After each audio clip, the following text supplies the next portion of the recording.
Learning market में आज हम निफ्टी और बैंक निफ्टी कल का डिस्कशन करेंगे। कुछ इंपॉर्टेंट चीज़ें जो चल रही हैं दुनिया में उन सबका डिस्कशन कर लेंगे। आज सरप्राइजिंगली क्रिप्टो भी बुलिश है, ऑयल भी बुलिश है, इक्विटी मार्केट भी ग्लोबल वाले बुलिश है। हमारा नहीं हुआ बुलिश, बट सब जगह बुलिशनेस चल रहा है। तो अब देखते हैं कि क्या हिसाब किताब है और क्या नहीं है, क्योंकि बहुत कुछ चीज़ें चल रही हैं जो आप लोगों को जानना जरूरी है। और मैं सच बताऊं आपको, नॉलेज पॉइंट ऑफ व्यू से बहुत सारी चीज़ें जान के रखिए, क्योंकि चीज़ें ना बहुत फास्ट बदल रही हैं। मैं जस्ट अभी वापस आया हूँ, फेस भी आपको बहुत डार्क दिख रहा होगा क्योंकि आज पूरे दिन बाहर था मैं और गर्मी में, और पता नहीं समझो अचानक से गर्मी इतना क्यों बढ़ गया है। ऐसे भी बंगाल में इलेक्शन की गर्मी चल रही है, बट बाकी सब चीज़ों में गर्मी बढ़ गई है। तो आज थोड़ा धूप में भी बाहर था तो पूरा फेस एकदम जला हुआ लग रहा है, और एसी भी चालू किया हूँ फिर भी शरीर अंदर से इतना गर्म है कि अभी भी गर्मी लग रही है। तो यही गलती कर दिया, मैं घर पे फ़ोन करके पहले एसी चालू करके बैठ जाना चाहिए था। तो देखिए कैसा है ना कि ध्यान ये रखिएगा, कल गूगल ने एक चीज अनाउंस करी कि अब एआई 75% ऑफ द कोड्स लिख पा रहा है और करेक्टली लिख पा रहा है। इस अनाउंसमेंट का असर आज हमारे इंडियन आईटी स्टॉक्स पे देखने को मिला। अगर मैं इंडियन आईटी सेक्टर का चार्ट आपको दिखाऊं तो देखिए कि आज हमारे इंडियन आईटी के संग क्या हुआ। अब देखिए, कुछ लोग इसको रिजल्ट के संग एसोसिएट करेंगे, कुछ लोग इसको कोई भी चीज के संग एसोसिएट करेंगे। आप एसोसिएट जिसके संग भी करिए, रिजल्ट अच्छा बुरा ये सब चलते रहता है। मेन जो स्ट्रक्चरल डैमेज हो रहा है ना इंडस्ट्री का, वो यहां रिफ्लेक्ट कर रहा है कि अगर 75% कोड्स एआई सही ही लिख पा रहा है तो टेक्निकली आगे चल के जरूरत क्या पड़ने वाली है, राइट। तो ये थोड़ा सा आपको आएगा असर इसका, बस वही देखना है कि क्या आता है क्या नहीं आता है। एंड मेरे हिसाब से तो सब चीज़ ठीक ही चल रहा है। आईटी ने आज थोड़ा सा डिप दिया, और थोड़ा मतलब क्या है, बहुत ही बड़ा डिप है। ठीक है, जो बेचारा रिकवरी का साइंस दे रहा था वो एक ही बार में आज लगा कि ख़त्म ही कर देगा। बट ठीक है, 4% डाउन, 5% डाउन था एक समय पे, फिर 4% के आसपास में क्लोज किया है। अब देखते हैं कल क्या है। मेरे काफ़ी फ्रेंड्स बोल रहे थे कि आईटी में कॉन्ट्रा प्ले कर लें क्या, कॉन्ट्रा प्ले कर लें क्या, और मैं मना कर रहा था उनको। ठीक है, कि कब क्या न्यूज़ आ जाए कोई गारंटी नहीं। अच्छा, उसमें भी कैसा है कि अब यूएस में अर्निंग्स वगैरह का सीजन चालू हो चुका है। तो आज जैसे आएगा टेस्ला का अर्निंग, ठीक है। अब टेस्ला का अर्निंग जब आएगा ना, तो वो इफेक्ट डालेगा आपके इस पे भी, नैस्डैक पे भी, और नैस्डैक से फिर क्रिप्टो पे भी असर आने वाला है। मेरा कहना ये है बस, जितना भी आप कोशिश कर लीजिए, जितना भी आप ट्राई कर लीजिए, इंडियन मार्केट के major moves gap up gap down में ही खत्म हो जा रहे हैं। जैसे अगर हम बात करें तो निफ्टी का ही, तो खुला ही गैप डाउन, ठीक है, और उसके टक टक टक टक टक नीचे तक गया भी। हमने 320 एक्सपेक्ट किया था, बट ये 340 के आसपास ही तक गया, और उसके बाद फिर वहां से फिर साइडवेज होकर खत्म हो गया। पॉइंट ये नहीं है कि साइडवेज होकर खत्म हो गया, पॉइंट ये है कि यस, मूवमेंट डाउनसाइड का ही रहा। अगर आप अभी नोटिस करेंगे तो आप देखेंगे 300 पॉइंट US30 यहाँ पे, मतलब डाउ ऊपर है, 350 पॉइंट यूएस टेक ऊपर है, नैस्डैक मतलब ऊपर है, but 50 point gift Nifty down है। अब क्या बोलेंगे आप इसको। अच्छा, सिर्फ ये अप है, यूरोपियन मार्केट डाउन ही है। तो अब समझने का बात ये है, मेरा समझाने का मेन पॉइंट क्या है, मेरा समझाने का मेन पॉइंट ये है कि बहुत हद तक ये जो 300 पॉइंट का यहाँ पे पॉजिटिविटी है, वो ये नेगेटिव 52 पॉइंट्स क्यों दिख रहा है। यानी कि बहुत हद तक ये नंबर्स अगर नेगेटिव होते तो ये बहुत बड़ा नेगेटिव होता। अब ऐसा क्यों हो रहा है, अगेन स्ट्रक्चरल रीजंस जिसके कारण इसका असर पड़ा है। ठीक है, एक चीज इंपॉर्टेंट है वो बताता हूं, वो जरूर सुनिए आप, क्योंकि जो इन्फी वगैरह आज सब पिट के आए हुए हैं, कल उसी इन्फी का कल रिजल्ट है, कल 23 तारीख को। पॉइंट ये नहीं कि इन्फी का रिजल्ट 23 तारीख को है, पॉइंट ये है कि उसका असर 24 को पड़ सकता है। ये कल नए मार्केट में नहीं आया, मार्केट आवर्स के बाद आया, तो असर पूरा पड़ेगा। ग्लोबल आईटी पॉजिटिव है, इंडियन आईटी 4% नीचे जाके आया है। क्यों डिफरेंस पता है क्यों? हमारे वाले सर्विसेज वाले हैं और ये वाले प्रोडक्ट्स वाले हैं। तो प्रोडक्ट्स तो आईटी का डिमांड हमेशा रहेगा, सर्विसेज का डिमांड ही एआई खाते जा रहा है। वो स्ट्रक्चरल इशू क्रिएट कर रहा है। लोग सोचते हैं ना कि इफेक्ट सिर्फ आईटी सेक्टर तक रहेगा। बॉस आईटी ले ऑफ चालू हुआ ना, तो आपके सिटीज लाइक बैंगलोर और हैदराबाद जहां पे फ्लैट स्टार्टिंग ओनली 2 करोड़, जो ओनली लिखने का आदत हो गया ना बिल्डर्स का, वो खत्म हो जाएगा लिटरली। जो बिल्डर्स की आदत लग गई है 2 करोड़ लिख के बोलेंगे only 2 crore, flat starting only 5 crore. Hyderabad airport में मैंने देखा एक लगा हुआ था फ्लैट स्टार्टिंग 9 करोड़। मैं बोला भाई ठीक है, कुछ लोग ज्ञान देंगे सर कमिलियंस में 2 करोड़ 200 करोड़ का फ्लैट बिकता है यार। अरे दुनिया में हर चीज बिकता है भाई। अंबानी जी का घर 12,000 करोड़ का है, बट नॉर्मल आदमी वो खरीद रहा है क्या? कौन खरीद रहा है? आपको ये देखना होगा ना। तो यही आईटी सेक्टर वाले बेचारे खरीदते थे, अब उनके संग प्रॉब्लम आ रहा है। करें क्या? उपाय क्या है? There is no other way out. आपके पास टेक्निकली कोई वे आउट नहीं है।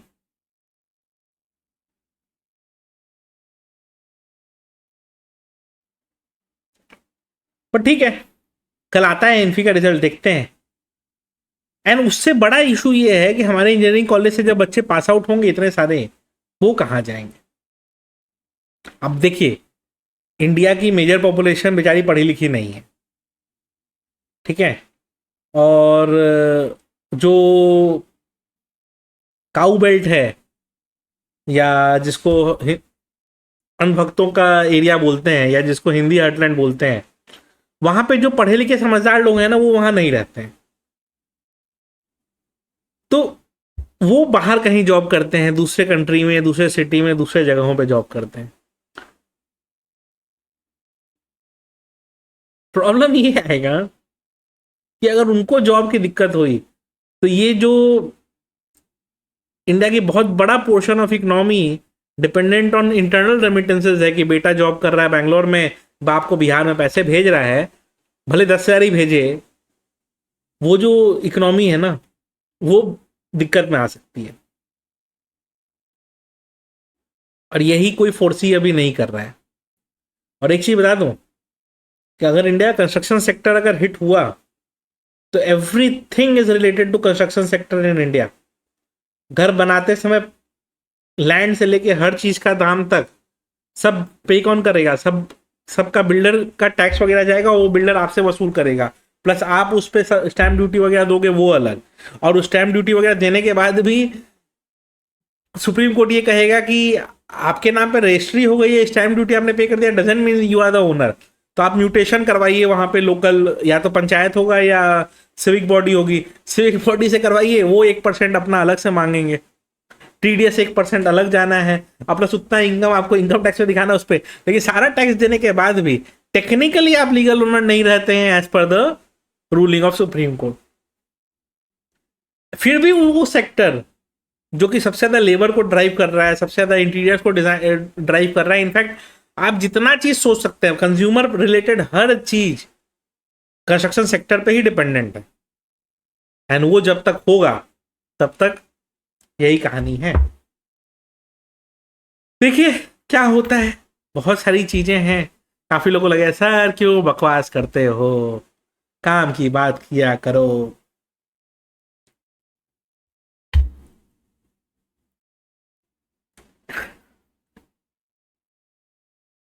मैं बकवास करने के लिए वीडियो बनाता हूँ। अगर आपको सुनना है तो सुनिए, नहीं सुनना है तो कोई बात नहीं। चलिए आते हैं कल के लेवल्स पर। नाउ कल के लेवल्स पे आते हैं इंडियन मार्केट के। उसके पहले आज देख लेते हैं कि डिस्कशन हमारा था क्या। निफ्टी सजेशन बिलो इतना इतना इतना, keep trailing stop loss till ये, ठीक है। Upside move is possible above 24,500, keep decide based on whether market is above 24,500 और बिलो इट, ठीक है। अब ये खुला ही 24,500 के नीचे फर्स्ट कैंडल के बाद से ही, और उसके नीचे ही रहा। मैंने ये रीट्रेड भी किया था कि कोई बुलिश ट्रेड होपफुली नहीं फंस रहा है बिना मतलब का, ठीक है। तो वो चीज उस तरह से काम भी करी। फिर मैंने कहा बैंक निफ्टी का भी कि इसके नीचे टूटेगा, तो टूटा ही नहीं, और अपसाइड वो 57,500 के ऊपर था, तो ये क्या इसी रेंज में फंसा रह गया। आज ये ज्यादा मूव किया नहीं, टुवर्ड्स द एंड 57,200 तोड़ा, तो टुवर्ड्स द एंड तोड़ के क्या ही मतलब। बिगिनिंग में भी तोड़ा था लेकिन वो रिबाउंड कर गया। फिर सेंसेक्स का भी वही चीज कहानी है, ठीक है। और फिर मैंने ये लिख दिया कि ये जब तक ये रेंज ना टूटे बुलिश मत सोचिएगा। 942 पे ये अपडेट कर दिया था कि बुलिश शायद सोचना ही नहीं है जब तक ये लेवल्स नहीं टूटेगा। बाई गॉड ग्रेस वो लेवल टूटे भी नहीं, और होपफुली किसी ने बुलिश सोचा भी नहीं होगा। ऐसे भी कितना ही लोग सोचते हैं। फिर मैं वही टाइम पास कर रहा था, तब क्या चल रहा है। और फिर मैंने मजाक उड़ाया कि एटीएफ में भी एथनॉल ब्लेंडिंग अलाउ कर दिया है।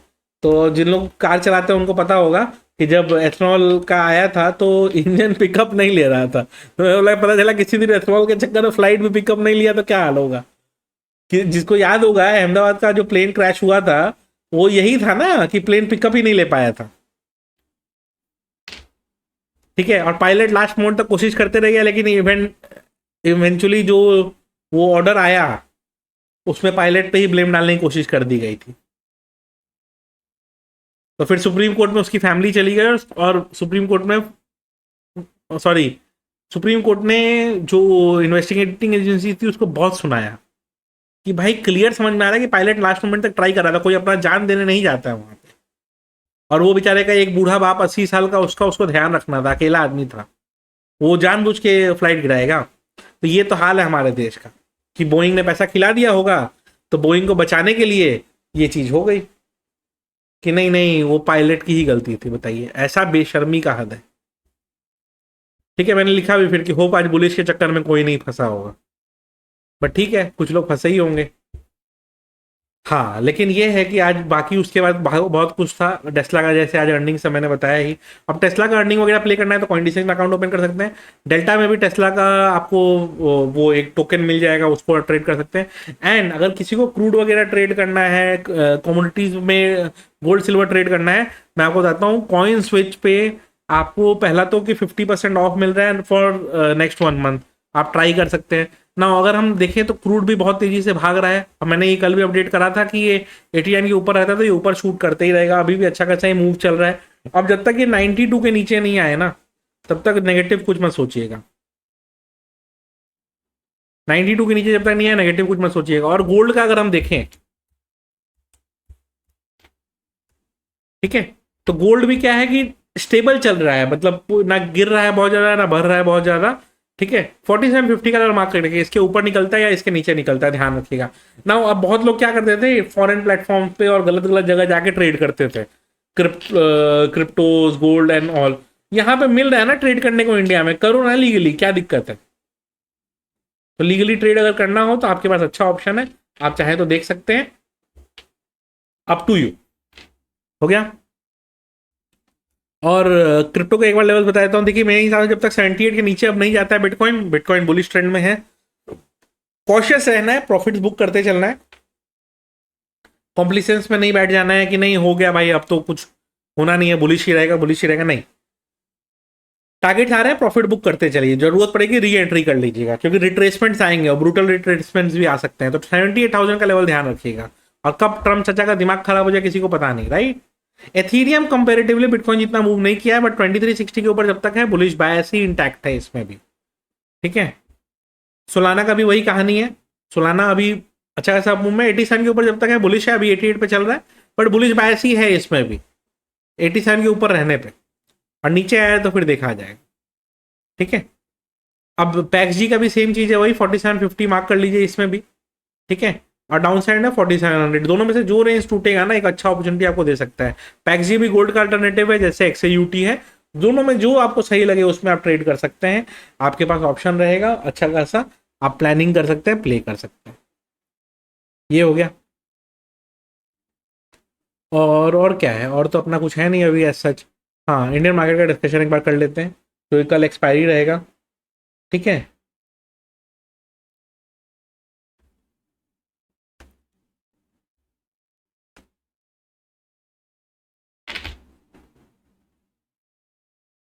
कल रहेगा सेंसेक्स का एक्सपायरी, तो एक बार उसका प्रीमियम वगैरह डिस्कस कर लेते हैं, फिर निफ्टी बैंक निफ्टी बाद में।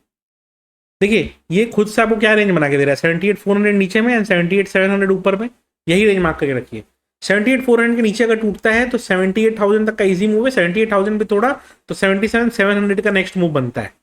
ठीक है, तो 78,400 के नीचे 78,000 तक का इजी मूव है। अपसाइड में 78,700 ये लेवल के ऊपर मार्केट अगर टिकना चालू हुआ ना तो 79,000 तक का इजी मूव है, और 79,000 के ऊपर भी निकल गया तो 79,300 तक का एक स्विंग बन के आता है। तो वो ध्यान रखिएगा, अकॉर्डिंगली प्ले करिएगा। लेकिन इसका ऑप्शन चेन आपको क्या बता रहा है, देखिए कल मैंने आपको एक चीज पॉइंट आउट करी थी कि प्रीमियम्स देखिए ज़्यादा नहीं है, तो मेरे हिसाब से आज डिके कम होना चाहिए था, लेकिन मेरा हिसाब गलत बैठा। आज प्रीमियम डिके अच्छे खासे हुए, ऑल तो कल के हिसाब से भी प्रीमियम ज़्यादा है नॉर्मल डेज के हिसाब से, बट प्रीमियम्स तो हैं। तो आप देखिए तो 270 350 ये रेंज में आपका अच्छा खासा प्रीमियम अभी बैठा हुआ है। तो और ओआई भी अगर आप नोटिस करेंगे तो कॉल साइड में इन द मनी में घुस के ओआई नहीं है, लेकिन पुट साइड में इन द मनी में ओआई अभी ट्रैप्ड है। तो अगर कुछ बुलिश मूव रहा, क्योंकि देखिए गिफ्ट निफ्टी वगैरह जो भी चल रहा है, बट ग्लोबल फ्यूचर्स पॉजिटिव है, इक्रिप्टो भी पॉजिटिव है, सब कुछ पॉजिटिव चल रहा है। तो अगर कुछ नेगेटिविटी अलग से नहीं आई तो मार्केट गैप डाउन खुल के भी शायद पुल बैक दे दे। क्यों? क्योंकि जो in the money put writers है ना वो पहले निकलना चाहेंगे, तो वो निकलने के लिए ही शायद ये वाला ओआई अच्छा खासा इन द मनी में बैठा हुआ है। बट कॉल्स राइटर सेफ है, इसका मतलब क्या है कि मार्केट शायद बुलिश की तरफ कम जाने की कोशिश करे। मार्केट हो सकता है कि एक झटका दे दे बियरिश साइड, कोई बड़ी बात नहीं है, लेकिन बहुत ज्यादा बुलिश हो जाएगा ऐसा थोड़ा सा चांस कम लगता है। देखते हैं। अच्छा हाँ, लेकिन एक चीज ध्यान रखिएगा, लेवल्स जरूर फैक्टर रखिएगा। क्यों मैं बताऊं? क्योंकि आपको पता ही है सेंसेक्स में शॉर्ट कवरिंग किस तरह से वर्क करता है, और मोस्ट ऑफ द एक्सपायरीज में सेंसेक्स में शॉर्ट कवरिंग रहती ही रहती है। ठीक है, मतलब बहुत रेयर एक दो एक्सपायरी निकलती है इसमें शॉर्ट कवरिंग वो नहीं होता है, राइट। तो अगर वैसा कोई सिचुएशन बना, कल कोई पॉजिटिव न्यूज आ गई, पी स्टॉक आ गया, कुछ भी आ गया, तो शॉर्ट कवरिंग इसके लिए बड़ी बात नहीं है। तो 78,700 एंड 79,000 ये रेंज ध्यान रखिए। 78,700 के ऊपर 79,000 तक इजी मूव है, 79,300 तक नेक्स्ट मूव इजीली पॉसिबल है, ध्यान रखिएगा। ड्राइवर्स क्या हो सकते हैं? आईटी आज अच्छा खासा टूटा है, कल के लिए अगर नैस्डैक का कोई ट्रिगर वैसा नहीं आया तो IT will remain like this, ज्यादा उसमें अप डाउन का कुछ उम्मीद नहीं है। कल बैंकिंग मेन ड्राइवर रहेगा।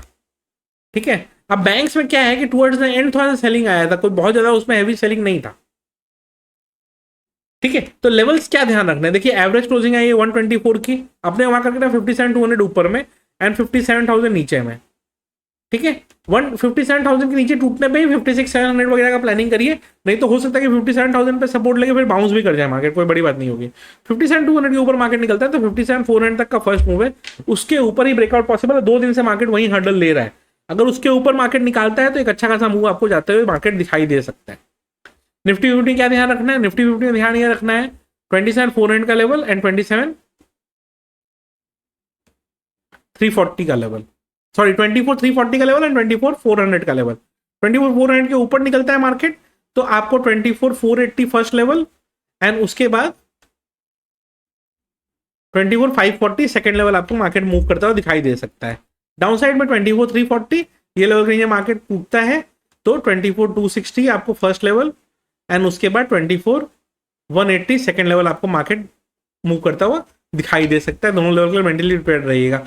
अब इसका ऑप्शन चेन अगर आप देखेंगे तो इसके ऑप्शन चेन में अभी भी अच्छा खासा प्रीमियम है, तो मूवमेंट अभी भी एंटिसिपेटेड है, रिगार्डलेस कि यस इंडिया विक्स थोड़ा सा कॉन्ट्रैक्ट कर रहा है, उतना हैवी बाउंस नहीं दे रहा है एंड ऑल दैट, फिर भी मूवमेंट्स हैं, ध्यान रखिएगा। अच्छा, किसी को ये टेलीग्राम ग्रुप का एक्सेस अगर चाहिए तो भाई लेमन में अकाउंट ओपन कर लो, नीचे जो मेल आईडी दी होगी उसमें मेल भेजिएगा, टीम आपको लिंक प्रोवाइड कर देगी। 1-2 दिन टाइम लग सकता है, जबरदस्ती हड़बड़ी का मतलब नहीं है, क्योंकि जब तक अपडेट नहीं होता कि आपने कोई ट्रेड कर लिया तब तक टीम नहीं भेजती है। तो लेमन का ये रहा, एक्सयूटी भी सेम चीज है, सॉरी कॉइन स्विच में भी आप अकाउंट ओपन कर सकते हैं, डेल्टा में भी अकाउंट ओपन कर सकते हैं, लिंक डिस्क्रिप्शन में रहेगा, चेक जरूर कर लीजिएगा। और इंटरेस्ट हो तो अकाउंट ओपन करिए, क्रिप्टो का मजा लीजिए, सब लोग ले रहे हैं तो आप क्यों नहीं ले रहे हैं। वीडियो अच्छी लगी हो तो लाइक कर दीजिएगा।